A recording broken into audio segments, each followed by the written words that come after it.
A gente começa o AL1 de hoje com uma notícia triste de um grave acidente envolvendo um ônibus com dezenas de romeiros alagoanos hoje na L220 em São José da Tapera, no sertão do estado. 15 pessoas morreram e cerca de 30 ficaram feridas. O acidente aconteceu por volta das 6 horas da manhã. 17 ônibus com romeiros voltavam de Juazeiro do Norte, no Ceará, quando um deles capotou e saiu da pista em um trecho da L220, nas proximidades do distrito Caboclo, no município de São José da Tapera. O cenário era de destruição. Várias pessoas foram jogadas para fora do veículo. Segundo testemunhas, tinha muito sangue espalhado e as vítimas gritavam por socorro. Equipes do Corpo de Bombeiros, do SAMU e da Polícia Militar estiveram no local para socorrer as vítimas. Uma verdadeira força-tarefa foi montada para agilizar o socorro. Fomos chamados por volta das 6h20 da manhã, que se tratava de um tombamento de um ônibus.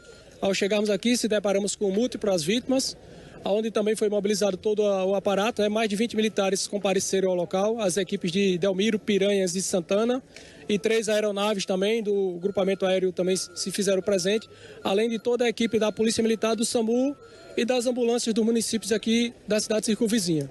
15 pessoas morreram e cerca de 30 pessoas ficaram feridas. Elas foram levadas para hospitais de Delmiro Gouveia, Santana do Ipanema e para a unidade de emergência do Agreste, em Arapiraca. A gente foi socorrido mais de 30 pessoas, né? E a gente acabou de resgatar os últimos corpos que estavam embaixo do ônibus com a ajuda do pessoal das máquinas que estiveram aqui para nos dar esse apoio. E tem as causas exatas do que pode ter acontecido, se o motorista cochilou, um problema mecânico, se realmente perdeu o controle nessa curva. Isso aí só a perícia vai poder dizer. A gente não sabe dizer o que aconteceu, só após uma avaliação técnica pela perícia que pode constatar a causa do acidente. Por causa do socorro às vítimas, uma das faixas da L220 precisou ser bloqueada, o que deixou o trânsito lento e provocou um congestionamento na região. A área do acidente foi isolada. Muitos objetos ficaram espalhados pela vegetação. Com auxílios de máquinas, os pertences das vítimas foram recolhidos. Em nota, o governo de Alagoas informou que mobilizou de forma imediata uma força-tarefa integrada para atendimentos às vítimas. Entre os 15 mortos no acidente, são 5 homens, 7 mulheres e 3 crianças. O governador Paulo Dantas decretou luto oficial de 3 dias em razão da tragédia. Uma tragédia, né? Nós vamos falar ao vivo com o repórter Silas Emanuel, que tem mais informações para a gente em relação a esse acidente. Silas, seja bem-vindo aqui ao AL1. As causas desse acidente ainda estão sendo investigadas, né? Exatamente, viu, Cris? Muito bom dia para você, bom dia para todos que nos assistem, né? Realmente, as causas do acidente ainda estão sendo identificadas, tá? O inquérito policial deve ser instaurado aí, se não já foi, deve ser nas próximas horas pela Polícia Civil para tentar identificar o que pode ter causado toda essa situação. A gente está ao vivo aqui nesse momento, está na sede do quartel-geral do Corpo de Bombeiros, que fica aqui no bairro do Trapiche da Barra. Está previsto para começar daqui a pouco uma coletiva de imprensa por aqui. A gente começa a ver, inclusive, uma movimentação aqui de militares, né? A expectativa é que nos próximos minutos ela deva acontecer para falar um pouco mais aí sobre esse acidente, como já foi dito anteriormente na reportagem do repórter Igor Albuquerque, né? Pelo menos 15 pessoas morreram aí nesse grave acidente, né? Nesse capotamento desse ônibus que vinha em comboio com pelo menos outros 20 lá da cidade de Juazeiro do Norte, no Ceará, né? Era uma romaria que era tradicional, já acontecia há mais de 2 décadas, né? Onde vários ônibus, né? Várias caravanas mobilizadas aqui no interior do estado partiam lá para Juazeiro do Norte, né? Para participar desse momento de fé lá na cidade de Padre Cícero. Então, infelizmente, né, as informações que nós temos é que esse ônibus ele teria saído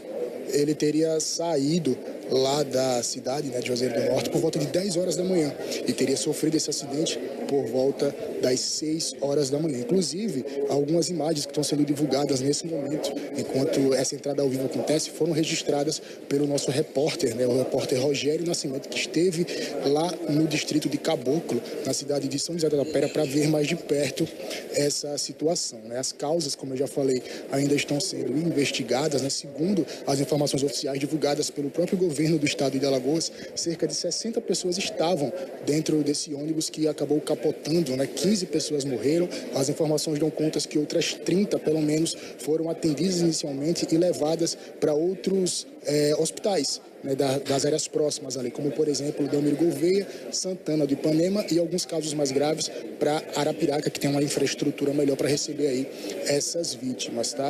A nota fala de 60 pessoas. A gente vai, inclusive, esperar essa coletiva iniciar para ter noção do que aconteceu com as outras, né? Se elas não sofreram nenhum tipo de ferimento ou que pode aí ter acontecido, tá certo? Essas vítimas, elas eram as naturais de Coité do Noia, segundo as informações iniciais, e também de Limoeiro de Anadia. Inclusive, a cidade, né, a Prefeitura Municipal de Coité do Noia, nos mandou uma nota que eu vou ler a partir de agora aqui para vocês.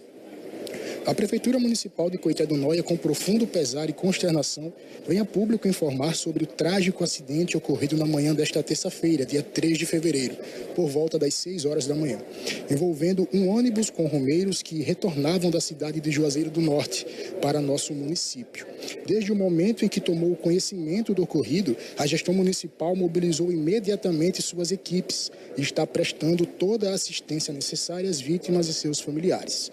Informamos que todas as medidas cabíveis estão sendo tomadas para garantir o apoio integral, incluindo o suporte psicológico e social, o auxílio no translado dos corpos e o acompanhamento dos feridos. Neste momento de dor imensurável, a Prefeitura de Coité do Noia se solidariza com as famílias e amigos das vítimas, colocando-se à inteira disposição para o que for necessário. Decretamos luto oficial no município como sinal de nosso profundo respeito e tristeza. Novas informações serão comunicadas oficialmente à medida que confirmadas pelas autoridades competentes. Além de Coité do Noia, que decretou luto oficial, o governo do estado também decretou luta oficial de 3 dias, tá certo, Cris? Então a gente vai seguir por aqui acompanhando. A gente já começa a ver uma movimentação aqui de oficiais do Corpo de Bombeiros, né? Tá previsto para falar também médicos do SAMU. Então, quando tudo isso estiver pronto, eu prometo te chamar para a gente acompanhar essa entrevista e essa coletiva na íntegra aqui dentro do L1, tá bom? Com você.